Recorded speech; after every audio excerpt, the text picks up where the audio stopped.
Tsatsadu alo water festival kana Alavanyo tɔwo le abe ne asi le votantoa me. Wokpe amekpekpewo abe fiahawo ene, wokpe amekpekpewo abe politicianwo, assemblymanwo abe NDC, NPP tɔwo kɔ va azãla ɖuƒe le Alavanyo abe na asi. Wodo alɔmire mía hetie akɔ yi ɖe abe na asi wo teƒe ɖe sia ɖe. Nane do ta ɖa eye medue mianya be tɔtrɔ yi ke hemi wa le miaƒe kunuawo ŋu wòzu azãɖuɖu ɖe. Yayra nya wònye to Mawu gã kple tɔgbewo gbɔ elabena ŋɖe va dzɔ ne menye tiza ke hemi le ɖuɖu he ga le mía siwo ɖe. No xɔ teƒe ke wokat alo mi ka sɔd le be miato Hall of Excellence na Alavanyo abe na asi. Eya ta miame kɔwo ƒete eva fi gbe ɖe kple miavi kɔwo meva ɖe no tɔ lɔlɔnu faa. Mi le koko ƒo na nye kple mama be no kpe ɖe mía ŋu ne mi kpɔ ga be ƒe ke gbɔ ne mi gava fi ɖe etia nɔ aƒe ɖe sia ɖe me le Alavanyo abe na asi. Etia ɖe ne tinya le gbɔ ko ovo ame ɖewo zɔ ma gbogbo aƒe kpɔti ta susu ke planning committee ke kɔ ba da ɖe be miahe ti aƒe me ɖe ne nye nya veve miaɖa le ze veve me eye ame ɖewo le mɔ bia enye NDC tɔ be yewoayi ɖe bli eƒo nu ɖe tɔ enye kple tɔgbe Aƒenyo ɖoko medue ma ɖe me be ɖe kpe me mi de tɔ ɖe menye NDC NPP dɔ mi va wɔ ɖe mi kɔ mía viwo wɔla nyo tse kpo ŋu be Alavanyo tɔe ta mi xɔe de me si gbe no ɖo politiki he NDC kple NPP tɔ va ɖe aɖaŋu keke le mía si ɖe mía ɖo na wɔe edzre menɔ ŋku kple alɔ domewo lo no kpɔ ɖokuiwo si gbe be ŋku kple alɔ yonyo ne mi wɔe ne nyo ne abe na si ɖu ne sɔ asi ne sɔ afɔ ne gbɔ tɔtrɔ dzo gbe ayi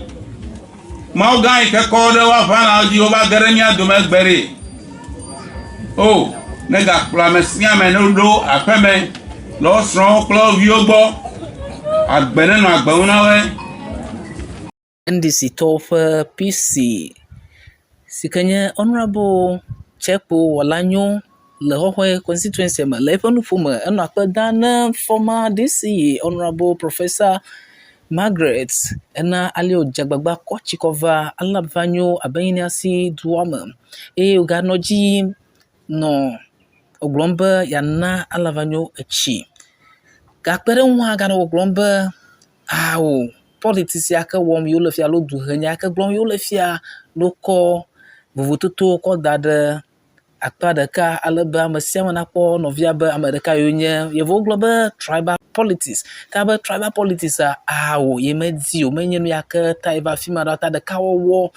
ƒe campaign alo ƒe nya gblɔm yele ta eƒe nya nye ya. Avivi na mkpɔkpe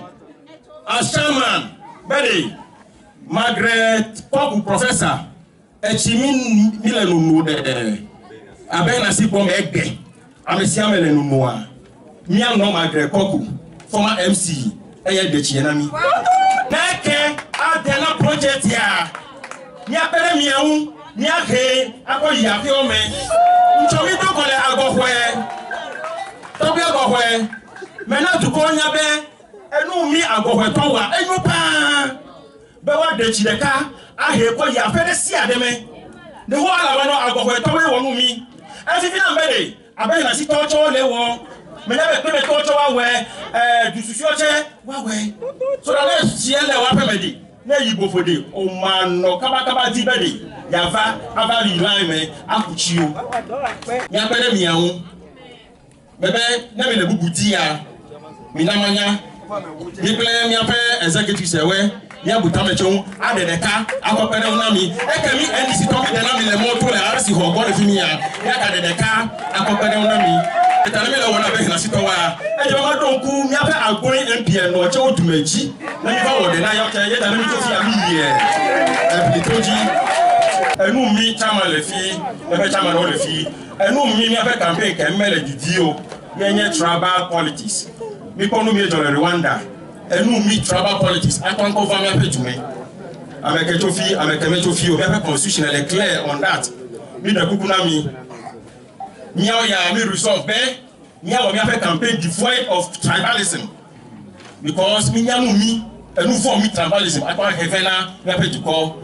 Mi tibe Alavanyo, no ko mi ano fi mi wele hokwe wa yonkumo awo. America mi nyu politics maton ama mi amo. MPP top chairman deka sika na cho Alavanyo ntwama sinye amakpekpe fodumeto deka na no azalando fa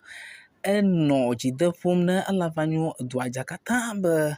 yatefe yo atiglenyi to alo MPP Alavanyo abenye ase le yo fa jiji ala gbegbe menye viota no nto adonko ajia wakobe yoto honorable Peter Amawoji yo he mini hydro cover Alavanyo abenye ase duama elabe ke wenenema enanage tourism na wayingole Alavanyo duama alo abehini ase duama fima ga kokpere nwa yo lengbedum alabe echie nyame yo akpere Alavanyo abehini ase dua kata hu alabe yo ahechi akokpere chi akene le osi alabe na chie enye ame jidudu abe article in family abe na sila enye tuto na mpatie ma ko ba ko kwe de ko nye be ma medidi o ya don ku ji be ona bo John Peter mo e to yin ba for ba abe who be municipal executive yo ko nu yire dare mi aba ka gboda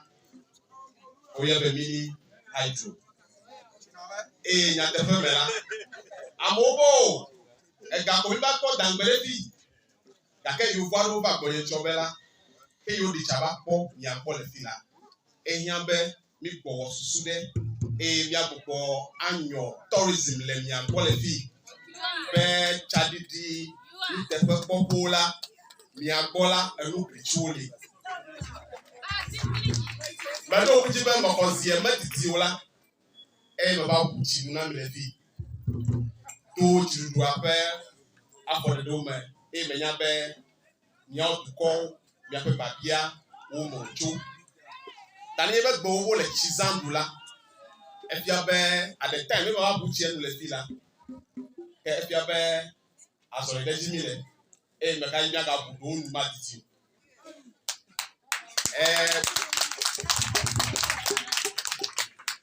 structure nyere le nya bo le efia to pe den ko ne alo be center of excellence be amugo bi osoro nucho echi alo jide nyaunla wadicha abafia bason le mianko efia bela nkuto kede le jiruasi de miaun abe ko eta mi abe hahianla mi ajababa ano deleme metona no biye wala nyobe jogbenue o jogbon o le bi ado Alavanyo dumela ye bo dube ye so to Alavanyo duma adodo enya be na si níbi àgàdé owó ẹ̀gbọ́n mẹ́la ẹ̀yẹ́ bó dùgbò ìgbàyé gbàtọ̀ àgàdé tó take MC yẹ abókè yẹ MC lẹ́bí yẹ lọ́kọ̀ọ̀kọ̀ bẹ́ gbọ̀nà bí ó bẹ́ nyàrí ẹ̀yà sẹ́nàm